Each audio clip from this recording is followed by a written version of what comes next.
Good morning, everybody. Good morning. My name is Bill Doherty. I'm the CEO of the Walton Group of Companies, and I want to welcome everybody to Phuket, Thailand. All right. Want to thank each and every one of you from flying from far off corners of this planet to be here for the week to give us the opportunity to talk to you about the Walton Group of Companies. The Walton Group is near and dear to my heart. It's near and dear to the heart of the Doherty family. A number of my family members are here. And we want to build your level of comfort with Walton so that we can continue to do the business that we've done here in Asia for the last 3 decades plus. And for those of you that are new to Walton, so that we can get engaged and start building a long-lasting relationship. Now, before we get to our next speaker, I just want to deal with some housekeeping items. Each one of you, on the table, you have a QR code. And on that QR code, for those of you who thankfully cannot understand what I'm saying, we have instant translation for Japanese, Mandarin, Cantonese. And you get it connected with your pods, and you're going to be able to listen to everything that's stated. Also within that QR code, you have the bios of every single person that's going to be speaking today and over the next 2 days. As well, on the interactive sections that we're going to be having throughout the next 3 days, you're able, if you want, to ask your questions. It will go back there and be brought up to the host of those Q&A sessions, and we'll make sure that your questions get asked and they get answered. Okay? So, last thing, please put your phone on silent, okay, just so that it doesn't interrupt the speakers that are going to be here. So with that, Walton Group of Companies, founded in 1979, founded by my late mother Maureen and my late father Patrick. They built a company that focused on land asset management. When you think of Walton, I want you to think of Walton as a land company. We buy land in the path of development.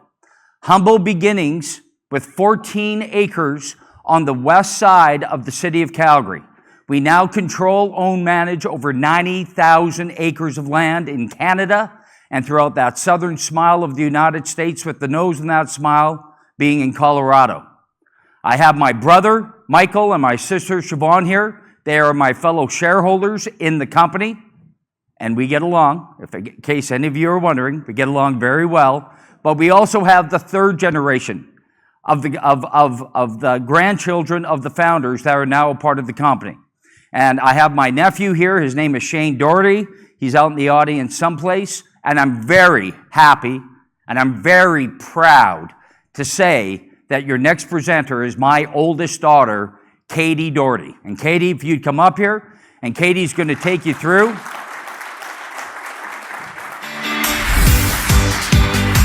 Take you through everything about Walton and talk to you about the year that's been and what's going to be happening going forward. Take it away, Katie. Great, thank you. Hi, everyone.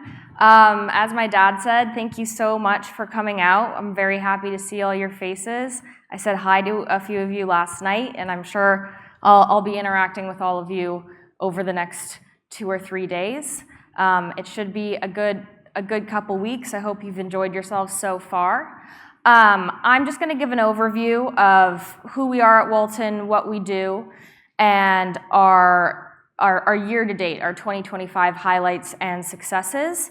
And then I'll pass it over to my dad, and he'll be talking about the plans for 2026 and beyond. So, starting off, as my dad said, Walton Global is a premier land asset management and global real estate investment company focusing on pre-development land and the path of growth. Put simply, we do land. We buy land and we sell land. As my dad said, Walton was founded in 1979 by my grandparents, and it remains to be a family-owned business to this day. We are led by the second generation, and as stated before, Shane and I are the third generation, and you'll be hearing from him tomorrow as he leads our Western real estate division. My grandparents' vision has evolved into a truly global platform, built not just by our family, but many employees across the globe. Our headquarters is in Phoenix, but Walton's story began in Calgary, Alberta, where my family is from. And then in 1992, my dad moved to Hong Kong to expand our capital raising efforts. And from there, he grew Walton across Asia and made it what it is today, with all of you standing here. Most recently, we opened a back office in Manila, and I'm very proud to say that we have over 70 employees there, almost 2 years into building that, and now I can honestly say I don't know what we were doing without that part of our company before. They truly are fantastic. They help with operations, IT, F&A, and they are so eager and willing to be a part of what we're doing here at Walton. Our global reach allows us to source, manage, and deploy that capital and keep a very consistent investment strategy across all platforms. So we're very grateful for over the 200 employees that work in our various locations. Today, Walton manages over $4.5 billion in assets across North America, with just under 90,000 acres across Canada and the US. As stated on the first slide, we've exited 318 properties and partially exited around 40, which equates to 48,000 acres. I want to point out that scale is very rare in our space. A lot of firms are proud to complete a handful of exits, and we've done hundreds, and it's ongoing. We actively manage and administer land, and then sell it, and then buy land again. Another point that I would like to make about this map here is you'll see that we're mostly focused in the southern smile of the US, but that doesn't mean that we're not flexible to going into new markets. Just this year, at the end of 2024 and into 2025, we expanded into Delaware, which puts us just over, I think, 32 markets across the United States. You might ask why Delaware, and the answer is that's where builders are going. We're listening to our builder clients, we're listening to developers, we're listening to the industry experts to understand exactly why and where people are moving. Since 1998, Walton has distributed over $2.86 billion to investors, and that number continues to grow month to month. If you look at the graph, you'll notice a little bit of a dip right after 2013, and that's not specific to Walton. That was due to the long-term effects of the global financial crisis in 2008, and at that time, the builders across the country were forced to rethink how they purchased and refinanced land. That period prompted a major shift in builder strategy. Instead of owning large tracts of land, they began moving towards what's now called the land-light strategy. And Walton, as service providers to these builders, we had to adapt our strategy. And we did. You can see that as we were all trying to figure it out in 2020, and right up to 2021, those distributions started going up again. And we had to adapt our approach. And we continue to maintain steady distributions in 2025 and beyond. You'll see later in the presentation, even at the end of this year, we expect that number to pop right up for the rest of 2025. So the land-light model, what is it?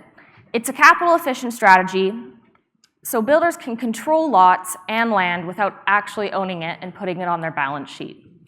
Builders don't want to tie up capital in raw land. They want to do what they do best. They want to build houses. They don't want to do all the other stuff that comes before that. So you'll see here, these are the 4 stages of development. So the builders, they like stage 4. At Walton, we're experts in stage 1. We handle the part that's very complex, it's capital intensive, and it's time consuming. Builders don't like that sort of thing, so that's where we come in.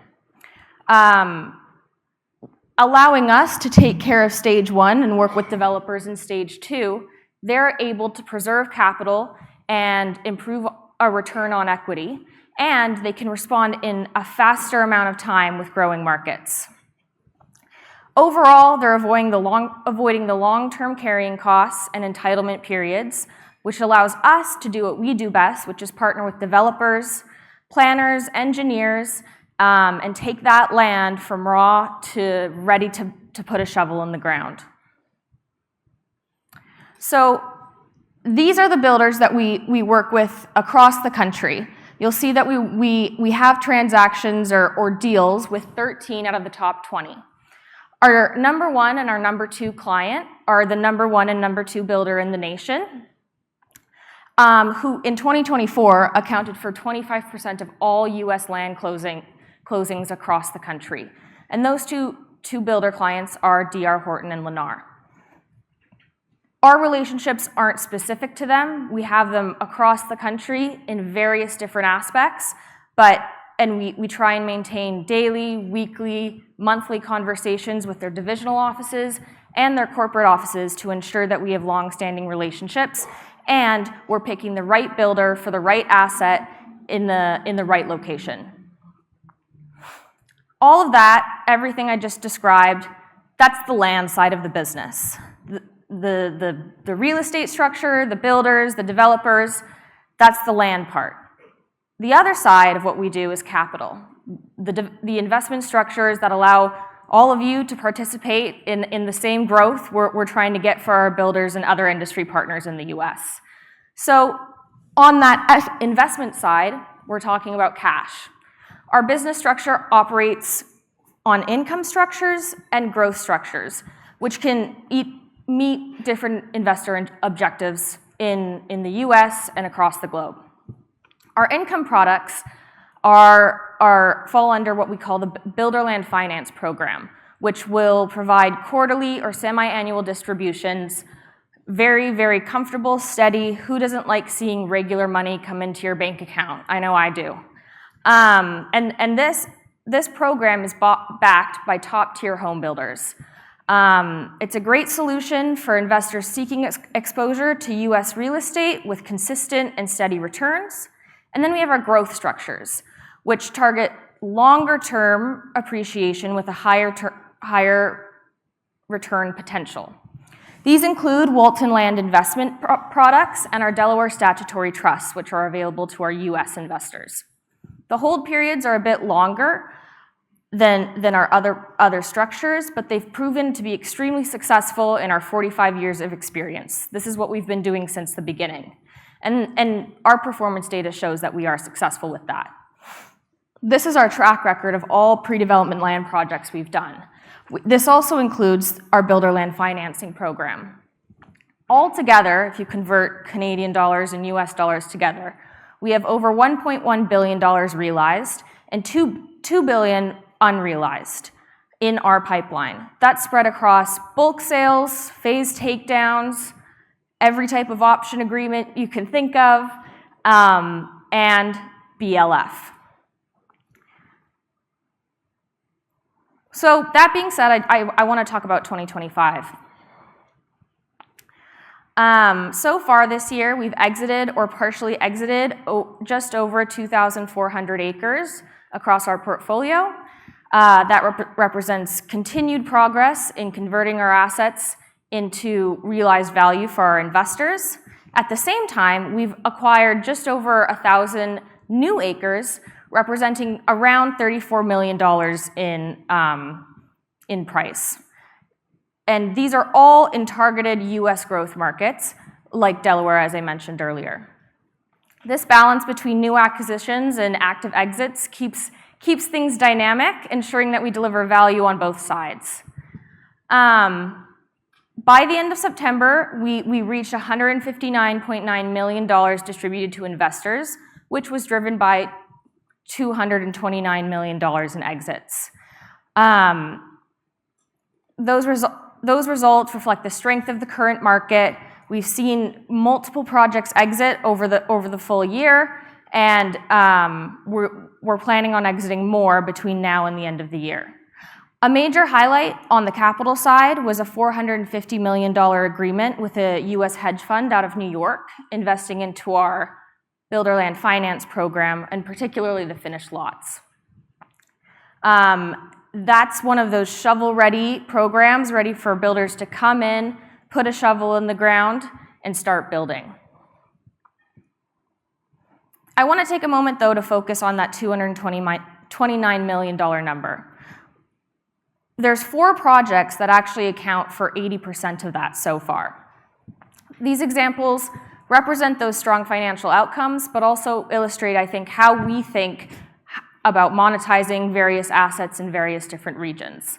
Our Ridgewood Lakes property, shown on the left, is a great example of how we create mixed-use communities on larger master plans that we may have acquired over the last decade. We recently sold a part of this to become a healthcare facility. It's going to become an emergency department. And we've actually had 2 previous exits on this, which were 4 residential phases, so this will serve as a healthcare facility to that community we took a part in building. Next is in Texas, which continues to be our strongest and most active market.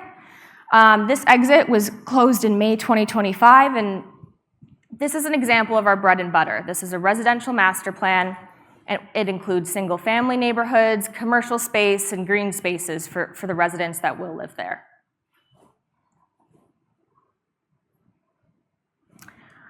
The final 2 projects that I want to spotlight are in an area that I think we all know is growing very fast, which is digital infrastructure. With AI and cloud technology expanding so rapidly, the demand for physical data center space is real, and it's here. Our largest exit this year was in Texas for a sale of around $70 million to build a data center. We also did a similar exit in Virginia for around $7.8 million, which is another mixed-use asset. So that part does have residential, but we've actually previously sold a part of it to another data center, reflecting that market's need for this industry. These 2 transactions in particular, though, mark our entry into one of the most exciting and high-growth segments of the land market. Looking ahead, we have 5 additional exits we're working hard to close before year-end. These transactions represent around $176 million in total value and will account for around 80% of our 2025 exit final number. These will drive investor distributions through the end of the quarter and into early 26, continuing our momentum into the new year. To close, I want to emphasize that I don't think that this success is temporary.